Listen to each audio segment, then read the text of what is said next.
신약 성경 마태복음 5장 21절에서 32절까지 말씀 저와 여러분이 한 절씩 교독하여 읽도록 하겠습니다. 옛 사람에게 말한 바 살인하지 말라 누구든지 살인하면 심판을 받게 되리라 하였다는 것을 너희가 들었으나 나는 너희에게 이르노니 형제에게 노하는 자마다 심판을 받게 되고 형제를 대하여 나가라 하는 자는 공회에 잡혀가고 미련한 놈이라 하는 자는 지옥불에 들어가게 되리라. 그러므로 예물을 제단에 드리려다가 거기서 내 형제에게 원망 들을 만한 일이 있는 것이 생각나거든. 예물을 제단 앞에 두고 먼저 가서 형제와 화목하고 그 후에 와서 예물을 드리라. 너를 고발하는 자와 함께 길에 있을 때 급히 사화하라. 그 고발하는 자가 너를 재판관에게 내어주고 재판관이 옥리에게 내어주어 옥에 가둘까 염려하라.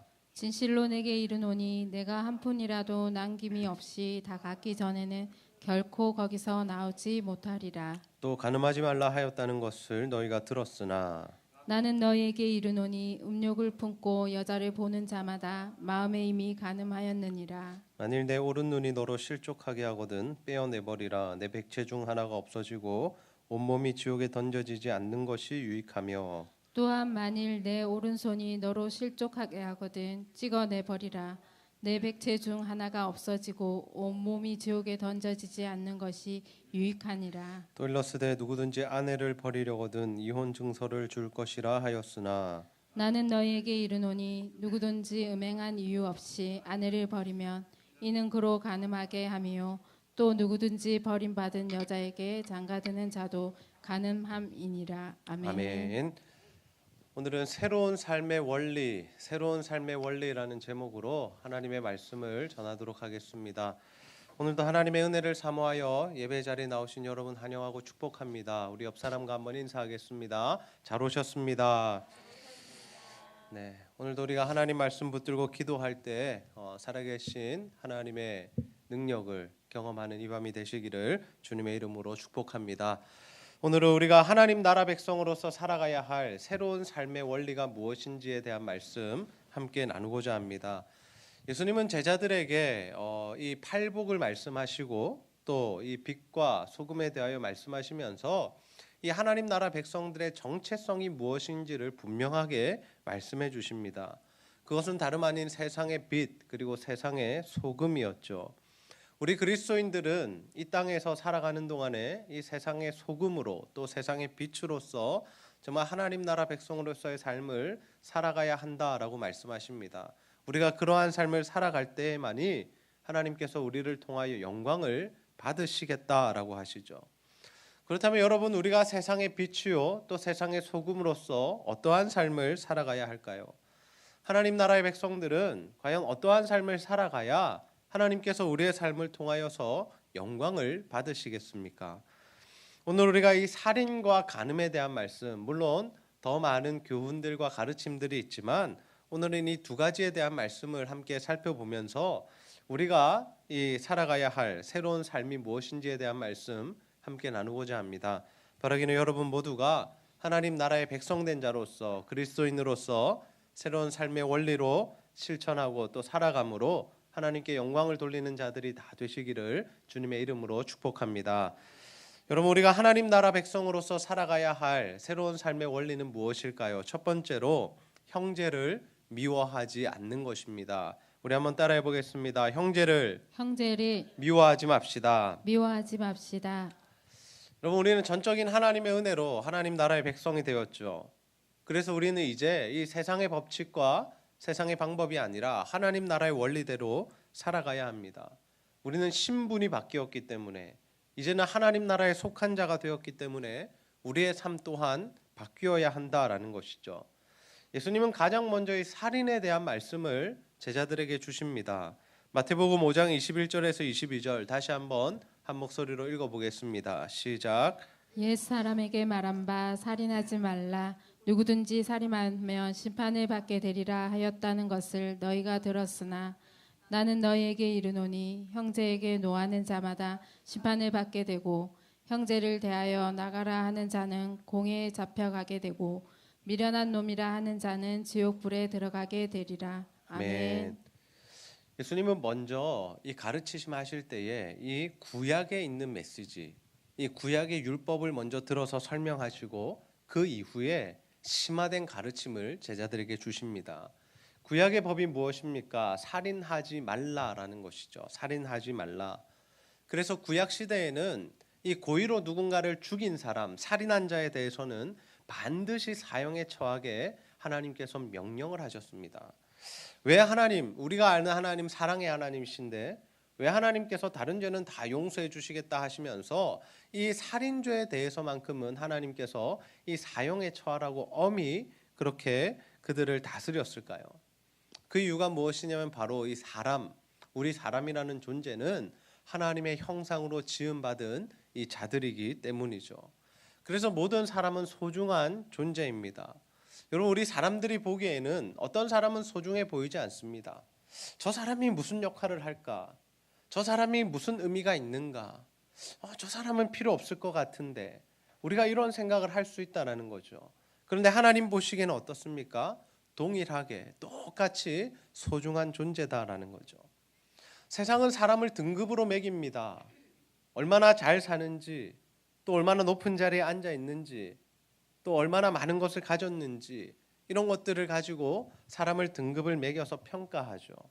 그런데요, 하나님께서는 모두가 하나님의 형상으로 이 만들어졌고 지음을 받았기 때문에 하나님 동일하게 그들을 사랑하시고 동등한 인격체로 보신다라는 거죠. 그래서 하나님께서는 이 자신의 형상으로 지음받은 그 하나님의 이 형상인 사람, 그 사람을 해하는 자에 대해서는 그 형상을 해했기 때문에 동일하게 사형이라는 엄벌로 다스리셨다라는 겁니다. 그런데 예수님은 이 사형이라는 법에 더 지나서 한 걸음 더 나아가시죠. 예수님께서 뭐라고 말씀하십니까? 형제를 미워하거나 그리고 노하는 자마다 심판을 받게 되고 형제에 대하여 나가라 하는 자는 공회에 잡혀가게 되고 미련한 놈이라 하는 자는 지옥불에 들어가게 된다라고 말씀하시죠. 형제에게 욕하는 것, 화내는 것, 업신여기는 것, 미워하는 것, 이것을 무슨 죄와 동일하게 보신다고요? 살인죄와 동일하게 보신다라는 거죠. 우리 사람들은 눈에 드러나지 않는 죄를 지었을 때는 그것이 아무런 문제가 없다라고 생각합니다. 우리가 사람을 실제로 때린 것도 아니고 해친 것도 아니고 죽인 것도 아니고 칼로 찌른 것도 아니기 때문에 법적으로는 아무런 문제가 될 것이 없다라고 생각하며 살아가죠. 그런데 예수님께서 우리에게 말씀하시는 새로운 삶의 원리는 다릅니다. 형제를 미워하고 업신여기기만 해도, 욕하기만 해도 그것은 살인죄와 동일하다라고 말씀하시죠. 여러분, 우리가 이 말씀 앞에서 어떻게 자유할 수 있을까요? 혹시 여러분 마음에 미워하는 사람이 없으십니까? 혹시 여러분은 어떤 사람에게 화를 내지는 않으셨습니까? 우리가 멀리 갈 것도 없습니다. 오늘 하루 생활하시면서 누군가를 미워하셨거나 또 누군가에게 화를 내셨거나 또 누군가를 업신여기는 마음을 이렇게 가지지는 않으셨나요? 우리가 그러한 마음을 가질 때 예수님께서 뭐라고 말씀하신다고요? 니네가 살인죄를 지은 것과 똑같다라고 말씀하신다라는 거죠. 여러분, 우리가 형제를 어떻게 생각하느냐, 또 형제와 어떠한 관계를 맺느냐가 참 중요하다라는 겁니다. 더 나아가서 예수님께서 이런 말씀하시죠. 만약 하나님께 예물을 드리려고, 이 제사를 드리려고 하다가도 누군가 형제에게 원망 들을 만한 일을 했던 것이 기억나면 그 사람에게 가서 용서를 구하고 화목한 이후에 와서 예배를 드리라라고 말씀하십니다. 여러분, 우리 올해의 표어가 무엇입니까? 어디에 목숨을 걸자입니까? 예배에 목숨을 걸자죠. 여러분, 예배보다 소중한 것이 무엇입니까? 우리가 하나님을 만나고 하나님의 음성을 듣고 하나님 앞에 나와서 하나님과 교제하는 이 예배보다 소중한 것이 없는데 예수님께서 하신 말씀이 무엇이냐면 그 예배를 드리려다가도 형제와 원한 맺힌 것이 있으면 그것부터 풀고 와서 예배를 드리라라고 말씀하시죠. 그러니 우리가 누구를 미워하고 있다거나 아니면 우리가 누구로부터 미움을 사고 있다면 하나님께서는 우리의 예배를 받으시지 않겠다라고 말씀하시는 거죠. 여러분, 우리의 일상의 삶이 얼마나 중요한지 아시겠습니까? 우리가 다른 사람 마음을 아프게 하고 다른 사람에게 상처를 주고 다른 사람을 무시한 이후에 자신은 은혜를 받겠다고 예배 자리에 나와서 예배를 드리고 있으면 하나님께서 그 예배 기뻐 받으시지 않는다라는 거죠. 반대로 우리가 누군가로부터 이 상처를 받아서 또 누군가를 미워하는 마음이 생기고 또 증오하는 마음이 생겨서 그러한 분한 마음을 가진 채로 교회에 나와서 예배를 드릴 때 하나님께서 그 예배 기뻐 받으시지 않겠다라고 말씀하시죠.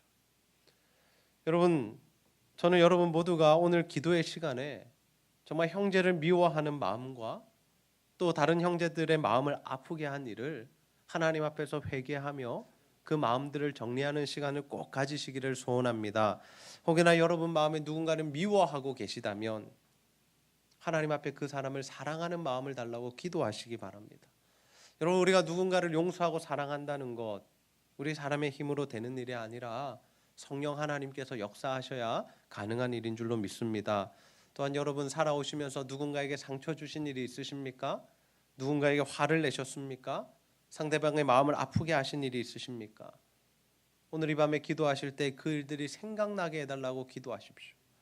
그래서 하나님께서 그 사람의 아픈 마음들을 기억나게 하시고 깨닫게 하실 때 여러분 그들을 놓고 기도하시고 또 가능하다면 그들을 찾아가서 용서를 구함으로 화목하는 시간을 꼭 가지시기를 주님의 이름으로 축복합니다. 예수님은 우리가 하나님 나라 백성으로서 이러한 삶을 살아가기를 원하십니다. 우리가 이러한 삶을 살아갈 때 우리로부터 영광을 받으시겠다라고 말씀하시죠. 우리가 하나님께 예배하는 건 너무나 중요한 것입니다. 하나님 앞에 나와 예배하는 것보다 더 중요한 일은 없습니다. 그러나 그 일을 하기 전에 형제간에 미워했던 일이 있다면, 마음 아프게 한 일이 있다면, 아직도 증오하고 있는 사람이 있다면 그 모든 부분들 하나님 앞에 정리하시고 하나님이 받으시는, 하나님이 기뻐하시는 예배자들이 다 되시기를 주님의 이름으로 축복합니다.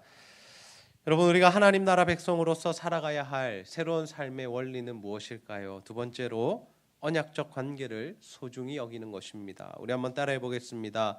언약적 관계를 소중히 여깁시다. 소중히 여깁시다. 예수님께서는 계속해서 하나님 나라의 백성들의 삶의 원리를 말씀하십니다. 예수님께서 이 산상수훈으로 주신 마태복음 5장에서 마태복음 7장의 말씀은 하나님 나라의 백성이 된 자들이 어떠한 삶을 살아가야 하는지를 구체적으로 설명해 주고 계시죠. 첫 번째로는 우리가 살인에 대해서 살펴보면서 형제를 미워하지 않는 것, 형제와 원한을 푸는 것이 얼마나 중요한지 우리가 깨달았다면 이 두 번째 문제가 무엇이냐면 바로 이 간음에 대한 가르침입니다. 우리 마태복음 5장 27절에서 28절 말씀 한 목소리로 함께 읽어보겠습니다. 시작. 또 간음하지 말라 하였다는 것을 너희가 들었으나 나는 너희에게 이르노니 음욕을 품고 여자를 보는 자마다 마음에 이미 간음하였느니라. 아멘. 구약에는 간음죄가 있습니다. 이 간음죄가 무엇입니까? 이 자신의 배우자 이외에 다른 사람을 사랑하거나 그 사람과 이 성적인 육체적인 관계를 맺는 것, 그것을 간음이라고 하죠. 지금 시대로 이야기하자면 좀 편안한 말로 불륜을 저지른다거나 바람을 피우는 행위, 이런 것들을 우리가 이 간음죄다라고 정의합니다. 하나님께서 여러분 이스라엘 백성들에게 간음죄를 짓지 말라고 금하신 이유가 무엇일까요? 그 이유가 무엇이냐면 결혼이라는 것은 언약 행위이기 때문입니다. 결혼은 단순히 한 남자와 한 여자가 서로 좋아서 서로 사랑하는 마음이 들어서 그냥 같이 살아보자 하고 사는 것이 아니다라는 거죠. 한 남자와 한 여자가 부모를 떠나 한 몸을 이루는 것, 이것은 언약적인 행위다라는 겁니다. 그래서 이 결혼을 설명하면서 이 성경에 보면 이 결혼을 어디에 또 비유하냐면 예수님과 우리 그리스도인들의 사이를 이 언약적인 관계, 이 예수님을 신랑 그리고 우리를 신부로 표현할 때가 있다라는 것이죠. 그만큼 우리가 육체적인 부부로 연을 맺고 살아가는 것 또한 이 하나님 안에서 언약적인 관계이기 때문에 매우 소중하게 생각해야 한다라는 겁니다. 결혼은 그런 의미에서 서로가 언약적 관계를 맺는 것이죠. 그래서 개인적인 감정에 치우쳐서 이 결혼 관계를 정리할 것이 아니라 서로를 끝까지 사랑하며 책임져 주는 것, 그것이 하나님께서 우리에게 원하시는 이 결혼의 모습이다라는 거죠. 그러니 우리가 배우자가 있음에도 불구하고 이 다른 이 이성을 사랑한다거나 다른 이성과 이 다른 일들을 한다라는 것은 있을 수 없는 일이다라는 거죠. 그 간음을 행했을 때 일어나는 일이 무엇이냐면 각자의 가정을 파괴하는 그러한 효과가 있다라는 겁니다. 그래서 예수님께서는 하나님께서는 구약의 이스라엘 백성들에게 이 간음을 하지 말라고, 간음을 해서는 안 된다고 분명하게 말씀하신 것이죠. 그런데 그러한 간음 위에 예수님께서는 또 어떤 가르침을 주십니까? 마음의 음욕을 품고 이성을 바라보는 자마다 이미 간음하였다라고 말씀하시죠. 구약 시대에는 육체적인 관계를 맺는 것이 간음이었다면 이제 신약 시대에 와서는 육체적인 관계를 맺지 않더라도 생각만 해도, 그렇게 하고자 하는 마음만 먹어도 간음과 동일한 죄로 하나님께서 보시겠다라고 말씀하고 계신 것이죠. 예수님께서 제시하시는 하나님 나라 백성의 새로운 삶의 원리는 구약의 가르침보다 어떻게 보면 더 심화되고 더 어렵고 순종하기 힘든 일입니다. 구약 시대에는 우리가 실제로 행하지 않는다면 죄가 되지 않았지만 이 예수님의 시대에는, 지금의 시대에는 생각만 해도 죄라고 말씀하시니 우리가 정말 그 죄로부터 자유하기가 너무 힘들다라는 거죠. 그래서 우리는 늘 무엇을 지켜야 합니까? 우리의 마음을 지켜야 합니다. 우리의 마음과 생각이 늘 거룩하도록, 악한 마귀 사탄이 틈타지 못하도록 늘 깨어 기도할 수 있어야 한다라는 거죠. 저는 이 간음에 대한 가르침을 보면서 우리가 이 언약적 관계를 조금 확대해 볼 필요가 있겠다라고 생각했습니다. 여러분, 사실 이 언약적 관계는 부부 관계를 의미합니다. 그런데 예수님께서 이 신약 시대에 이 교회 성도들, 교회 공동체를 언약 관계, 언약 공동체라고 설명해 주시죠. 그러니 우리가 언약 관계로 살아가는 최고 1차적인 관계는 부부 관계요, 또 가족들이지만 이 개념을 어디까지 확장시킬 수 있냐면 우리가 함께 신앙생활하는 성도들, 한 몸된 교회를 세워가는 우리 지체들로 확장시킬 수 있다라는 거죠. 그 말은 무엇입니까? 우리가 서로를 사랑하고 서로를 책임지는 삶을 살아가야 한다라는 것이죠. 여러분, 우리가 셀 모임을 하는 이유가 무엇입니까? 오전 예배 드리고 식사하고 오후 예배 드리기까지 시간이 남아서 셀 모임을 하는 것이 아닙니다. 우리는 이 셀 모임을 통하여서 교회, 작은 교회 공동체를 경험하게 됩니다. 이미 우리 교회도 이 성도들이 많아졌습니다. 그래서 우리가 한 자리에 모여서 한 사람씩 자신의 삶을 나누다 보면 한 사람의 1분씩 2분씩만 나눠도 3시간이 간다라는 것이죠. 이제 그렇게 다 함께 공동체적인 이 나눔을 하기에는 숫자가 많아졌다라는 겁니다. 그래서 우리에게 무엇이 필요합니까? 소그룹이 필요하죠. 셀이 필요한 것이죠. 그래서 우리가 10명, 또 안팎으로, 또 적게도 있고 더 많게도 있고 또 20명까지 가는 셀도 있는데 그 셀을 통해서 우리가 무엇을 합니까? 우리의 삶을 나누고 하나님께 들은 말씀의 은혜들을 나누고 또 기도의 제목들을 나누죠. 그 시간들을 통해서 우리가 무엇을 하는 거냐면 영적인 교제를 하는 겁니다. 영적인 교제. 단순히 친교를 하고 어떻게 살아왔는지 이야기를 하고 또는 형식적으로 성경 공부를 하는 시간이 아니라 영과 영이 만나는 영적인 교제의 시간이 바로 이 셀 모임 시간이다라는 거죠. 그래서 우리는 그 시간을 통하여서 정말 서로의 기도 제목을 알아가고 서로의 아픔들을 알아가고 그래서 함께 기도의 동력자로 서는 그런 귀한 일들이 일어나야 한다라는 거죠. 여러분, 저는 우리 제자들 교회 성도님들 모두가 하나님께서 여러분에게 허락하신 언약적 관계들을 소중히 생각하는 자들이 다 되시기를 소원합니다. 먼저는 가족을 사랑하시기 바랍니다. 하나님께서 여러분에게 허락하신 가장 근접한 언약적 관계는 배우자요 가족들입니다. 배우자와 가족들을 사랑하지 않고 다른 이들을 사랑한다는 것은 사실 불가능한 일이죠. 어떻게 보면 연기를 하는 것입니다. 가족 안에서 하나님 나라를 이루지 못하고 부부가 서로를 사랑하지 못한 채 다른 이들을 품고 사랑하겠다라고 하는 것은 가식이요 가면을 쓰는 일이다라는 거죠. 그래서 여러분에게 주어진 가장 밀접한 가족들, 그 가족들을 사랑하시고 최우선적으로 그들을 사랑하시기를 바랍니다. 그래서 그 사랑이 여러분에게 충만할 때, 그 사랑이 흘러넘칠 때 그 사랑이 어디로 가야 합니까? 교회 공동체 속으로 흘러가야 하죠. 성도들을 사랑하는 것으로 흘러가야 합니다. 왜요? 교회 안에는 가족들에게 사랑을 받지 못하는 사람들이 있습니다. 사회에서 인정받지 못하는 사람들이 있습니다. 수많은 상처와 아픔들이 있는 사람들이 있고 또 영적인 결핍들이 많은 이런 지체들이 있다라는 거죠. 그래서 사랑으로 충만한 사람들이 그 사람들에게 사랑을 흘려보내므로 함께 살아가는 공동체가 바로 교회가 되어야 한다라는 거죠. 여러분, 간음은 단지 우리가 바람을 피우지 않았다, 우리가 불륜을 저지르지 않았다라고 해서 자유할 수 있는 하나님의 말씀이 아닙니다. 우리가 사랑해야 할 존재들, 우리가 책임져야 할 존재들, 그들에 대하여 우리가 방관하는 것도 어떻게 보면 우리가 영적인 간음이라고 할 수 있다는 거죠. 저는 우리 제자들교회 성도님들 모두가 하나님께서 허락하신 그 언약적 관계들을 소중하게 여기셔서 그들을 사랑하며 그들을 책임지는 삶을 살아가게 되시기를 주님의 이름으로 축복합니다. 말씀을 정리하겠습니다. 오늘 우리는 하나님 나라 백성들이 살아가야 할 새로운 삶의 원리가 무엇인지에 대한 말씀을 함께 나누었습니다. 예수님께서는 우리를 세상의 빛이요 세상의 소금이다라고 말씀하십니다. 그래서 이제 우리는 우리의 삶을 통하여 이 세상을 변화시키고 또 이 세상의 어두움을 물리치고 빛 대신 예수 그리스도를 드러내는 삶을 살아가야 하죠. 그렇다면 여러분, 우리는 과연 어떠한 삶을 살아가야 합니까? 첫 번째, 형제를 미워하지 않아야 합니다. 예수님께서는 우리가 형제를 미워하는 것은 살인죄를 범하는 것이다 라고 분명하게 말씀하십니다. 그래서 우리가 누군가를 미워하거나 또 누군가에게 원망 들을 만한 일을 한다면 하나님께서는 우리의 예배를 받지 않으시겠다라고 말씀하시죠.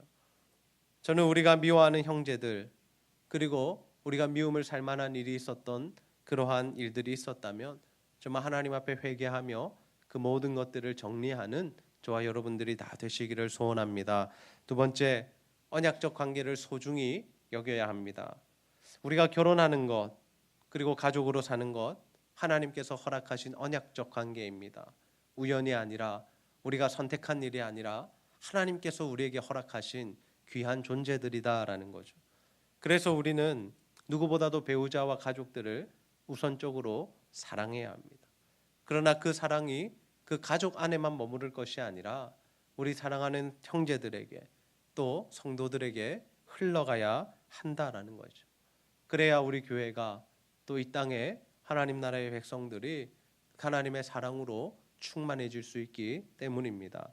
저는 우리 제자들 교회 성도님들 모두가 하나님 나라의 백성으로서 정말 새로운 삶의 원리로 살아가는 자들이 다 되시기를 소원합니다.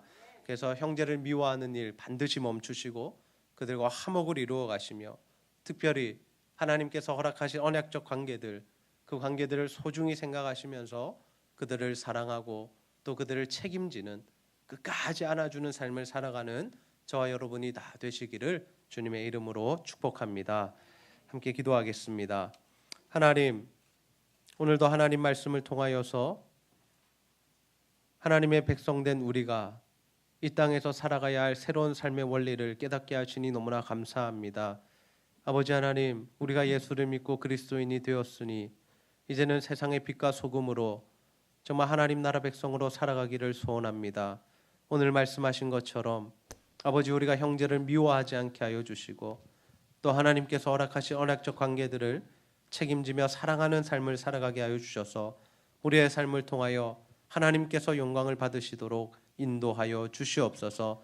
오늘 이 밤에 우리 마음 가운데 미워하는 자들, 또 우리가 원망 살 만한 일이 있었던 자들 하나님 기억나게 하시고 깨달음을 주셔서 하나님 앞에 회개하며 정리하는 시간 되게 하여 주시고 또 하나님께서 우리에게 허락하신 가족들 가장 우선적으로 사랑하는 마음을 주시고 또 하나님 교회의 지체들과 형제들까지 그 사랑을 흘려보내는 우리 모두가 될 수 있도록 인도하여 주시옵소서. 감사드리며 예수님의 이름으로 기도하옵나이다. 아멘.